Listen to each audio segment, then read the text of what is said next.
வணக்கம் நண்பர்களே, பெரியோர்களே. நான் தான் உங்கள் ரோஹித் ஃப்ரம் ரோஹித் ஃபேக்ஸ்.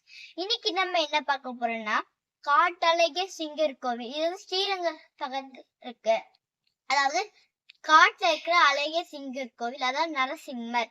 இந்த நரசிம்மனோட இந்த காட்டழகிய சிங்கர் கோவில் வந்து எப்படி உருவாச்சு, ஒரு கதை நம்ம பார்க்கலாமா? வாங்க வீடியோக்குள்ள போலாம்.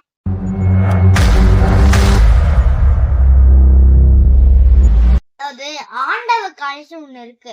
அந்த அந்த காலேஜ் பக்கத்துல இந்த காட்டாளிக்கு நரசிம்மர் கோவில் இருக்கு. அதாவது இந்த காட்டாளி நரசிம்மர் கோவிலுக்கு முன்னாடி அது ஒரு காடா இருந்துச்சு. அதனால பொதுமக்கள் வேலை பாக்குறவங்க அந்த காடுல போவாங்க. ஆனா அங்க நிறைய யானைகள் வந்து அட்டகாசம் பண்ணி அவங்க போக வேண்டாம் பண்ணோம். அதனால எல்லாரும் சேர்ந்து இந்த காட்டாளிக நரசிம்மர் கோயில கட்டினாங்க. அதாவது பொதுவாவே யானைகளுக்கு நரசிம்மரை பார்த்தா பயம். அதனால எல்லாரும் நரசிம்ம அந்த காட்டழகி சிங்கர் கோயில கட்டினாங்க. அதுவும் நான் யானைகளுக்கு கடவுளை பார்த்தாலே ஒரு மரியாதை. இப்போ இந்த கோயில் எப்படி தெரிஞ்சுக்கிட்டீங்களா? அதுவும் இல்லாம இப்போ பிரதோஷம்னா எல்லா சிவன் கோவிலையும் பூஜை அபிஷேகம் எல்லாம் பண்ணுவாங்கல்ல.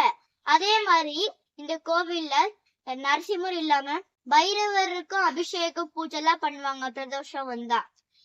இப்ப இந்த கோயிலுக்கு வந்து லக்ஷ்மி நரசிம்மரி பைரவரையும் வந்து வழிபட்டா நீங்க வாழ்க்கையில சந்தோஷமா இருக்கலாம். அப்புறம் வந்து இந்த வீடியோ பிடிச்சி லைக் பண்ணுங்க, ஷேர் பண்ணுங்க, சப்ஸ்கிரைப் பண்ணுங்க. அப்புறம் இந்த கோயிலை பத்தி உங்களுக்கு ஏதாவது தெரிஞ்சுச்சுன்னா கமெண்ட்ல போடுங்க. தேங்க்யூ.